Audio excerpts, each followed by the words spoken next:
ನೋಡಿ, ಕೆಂಪು ಕಲ್ಲು ಬಗ್ಗೆ ಜನಗಳ ಹತ್ರ ಒಂದು ಗೊಂದಲ ಇತ್ತು.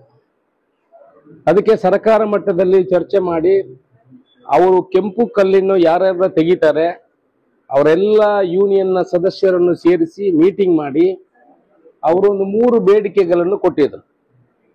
ಆ 3 ಬೇಡಿಕೆಯಲ್ಲಿ ಒಂದು ಅವ್ರದ್ದು ಏನಿದ್ದದಂತ ಹೇಳಿದ್ರೆ, ಮೇನ್ ಬೇಡಿಕೆ ಇದ್ದದ್ದು ರಾಯಲ್ಟಿಯನ್ನು ಕಡಿಮೆ ಮಾಡಬೇಕು. 245 ರೂಪಾಯಿ ಇರುವಂತ ಪರ್ ಟನ್ಗೆ 245 ರೂಪಾಯಿ ಇರುವಂತ ರಾಯಲ್ಟಿಯನ್ನು 100 ರೂಪಾಯಿಗೆ ಮಾಡಬೇಕು ಅಂತ. ಅದನ್ನು ಮಾಡುವಂತ ಕೆಲಸವನ್ನು ಸರ್ಕಾರ ಮಾಡಿದೆ. ಎರಡನೇ ಬೇಡಿಕೆ ಇದ್ದದ್ದು ಅವರ ಲೈಸೆನ್ಸ್ ಅವಧಿಯನ್ನು 6 ತಿಂಗಳಿತ್ತು, ಅದನ್ನು 2 ವರ್ಷಕ್ಕೆ ಮಾಡಬೇಕು ಅಂತ ಅವರ ಬೇಡಿಕೆ ಇತ್ತು. ಅದನ್ನು ಈಗ ಸರ್ಕಾರ 1 ವರ್ಷಕ್ಕೆ ಮಾಡಿದೆ. ಯಾಕೆ 1 ವರ್ಷಕ್ಕೆ ಅಂತ ಮಾಡಿದೆ ಅಂತ ಹೇಳಿದ್ರೆ, ಇವರು 2 ವರ್ಷ ಡಿಗ್ ಮಾಡ್ಕೊಂಡು ಹೋದ್ರೆ ಅಲ್ಲಿ ದೊಡ್ಡ ಗುಂಡಿಯಾಗಿ ಎಷ್ಟೋ ಸಾವುಗಳು ಸಂಭವಿಸಿದ ಇತಿಹಾಸದಲ್ಲಿ ಇದೆ. ಅದಕ್ಕೆ ಬಿದ್ದು ಮೊನ್ನೆ ಕೂಡ ನೀವು ನೋಡಿರ್ಬೋದು, ಒಂದು ಸಾವು ಸಂಭವಿಸಿದೆ ಮಂಗಳೂರಿನಲ್ಲಿ. ಅಂದ್ರೆ ಗುಂಡಿ ಮಾಡಿರೋದು, ಅದನ್ನು ಹಾಗೇನೆ ಬಿಟ್ಟು ಹೋಗುದು. ಆಕ್ಚುಲಿ ಕಾನೂನು ಪ್ರಕಾರ ಅದನ್ನು ಅವರು ಮಣ್ಣು ತೆಗೆದು ಪುನಃ ಮಣ್ಣು ಮುಚ್ಚಬೇಕು, ಇಲ್ಲ ಅದಕ್ಕೆ ಫೆನ್ಸಿಂಗ್ ಮಾಡಬೇಕು. ಆ ಗುಂಡಿಗೆ ಫೆನ್ಸಿಂಗ್ ಮಾಡಬೇಕು, ನೀರು ನಿಲ್ತದೆ, ತೊಂದರೆ. ಅದಕ್ಕೆ 6 ತಿಂಗಳದನ್ನು 1 ವರ್ಷ ಮಾಡಿದೆ. ಆನಂತರ ಅವ್ರು ಇನ್ನೊಂದು ಬೇಡಿಕೆ ಇದ್ದದ್ದು, ನಾವು ಕೃಷಿ ಇಲಾಖೆಯಿಂದ ಅನುಮತಿಯನ್ನು ಪಡ್ಕೊಳ್ಬೇಕು. 3 ಮೀಟರ್ ಅಗಲಿಕ್ಕೆ ಮಾತ್ರ ಪರ್ಮಿಷನ್ ಇರುವಂತದ್ದು. ಈಗ ಅದನ್ನು ಹೆಚ್ಚು ಆ ಕೃಷಿ ಇಲಾಖೆಯಿಂದ ತೆಕ್ಕೊಳ್ಳುವಂತ ಅನುಮತಿಯನ್ನು ಬಿಡಬೇಕು, NOC ಯನ್ನು ತಗೊಳ್ಬಾರ್ದು, ಹಾಗೇನೆ ಕೊಡಬೇಕು. ನಮಗೆ ಅದು ತೊಂದರೆ ಆಗ್ತದೆ, ಡೀಲ್ ಆಗ್ತದೆ.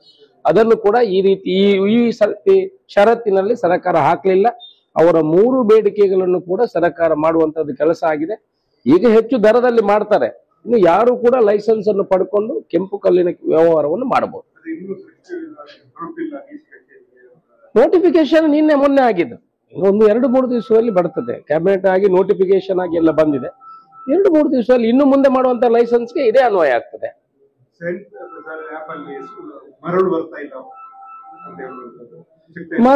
ಮರಳಿದು ಎಲ್ಲ ಲೈಸೆನ್ಸ್ ಅನ್ನು ಹಿಂದೆ ಯಾವ ರೀತಿ PWD ಅಲ್ಲಿ ಕೊಡ್ತಾ ಇದ್ರು, ಅದೇ ರೀತಿ ಮರಳು ಲೈಸೆನ್ಸ್ಗಳು ಎಲ್ಲಾ ಕಡೆ ರಿನ್ಯೂವಲ್ ಮಾಡುವಂತ ಕೆಲಸ ಆಗಿದೆ. ಲೈಸೆನ್ಸ್ಗಳನ್ನು ಕೊಡುವಂತ ಕೆಲಸಗಳು ಆಗಿದೆ. ಆಪಿನಲ್ಲಿ ಇದ್ದದ್ದು ಖಾಲಿಯಾಗಿದೆ. ಆಕ್ಚುಲಿ ಆಪಿನಲ್ಲಿ ಮರಳು ತೋಡಿಸ್ತಾ ಇತ್ತು, ಅಲ್ಲಿ ಫಿಸಿಕಲಿ ನೋಡಿದ್ರೆ ಮರಳು ಇರಲಿಲ್ಲ. ಅದಕ್ಕೆ ಬೇರೆ ಬೇರೆ ಕಾರಣಗಳೆಲ್ಲ ಇತ್ತು. ಅದರಿಂದ ಈಗ ಯಾವುದೆಲ್ಲ ಲೈಸೆನ್ಸ್ಗಳು ಮರಳು ತೆಗಿಲಿಕ್ಕೆ ಈ ಹಿಂದೆ ಇಶ್ಯೂ ಮಾಡಿದೆ, ಅವರನ್ನೆಲ್ಲ ರಿನ್ಯೂವಲ್ ಮಾಡುವಂತ ಕೆಲಸವನ್ನು ಮಾಡಿದೆ ಸರ್ಕಾರ. ಈಗ ಇರುವಂತ ಏನು ಒಂದು ದರ ಏರಿಸಿರುವಂತದ್ದು, ಇದು ನಮ್ಮ ಟ್ರೇಡರ್ಗಳೇ, ಕಲ್ಲು ಸಪ್ಲೈ ಮಾಡುವವರೇ ಮಾಡಿದ ಹೊರತು ಬೇರೆ ಏನಿಲ್ಲ. ಅದರ ಮಧ್ಯದಲ್ಲಿ ಸುಮಾರು 15 ಲೈಸೆನ್ಸ್ಗಳನ್ನು ಕೂಡ ಸರ್ಕಾರ ಇಶ್ಯೂ ಮಾಡಿದೆ ಇದಕ್ಕೆ ಮೊದಲು.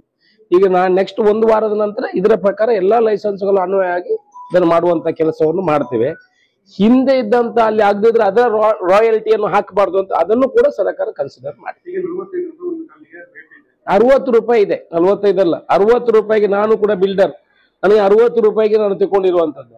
ಇದು ಆ ಸಪ್ಲೈ ಯಾರು ಮಾಡ್ತಾರೆ ಅವರೇ ಸೇರಿಸಿಕೊಂಡು ಮಾಡದೆ ಹೊರತು ಕಲ್ಲು ತೆಗಿಯದೇ ಅಲ್ಲ. ಕಲ್ಲು ಹಾಗೇನೆ ತೆಗಿತಾ ಇದ್ದಾರೆ, ಬೇರೆ ಕಡೆಯಿಂದಲೂ ಕಲ್ಲು ಬರ್ತಾ ಇದೆ.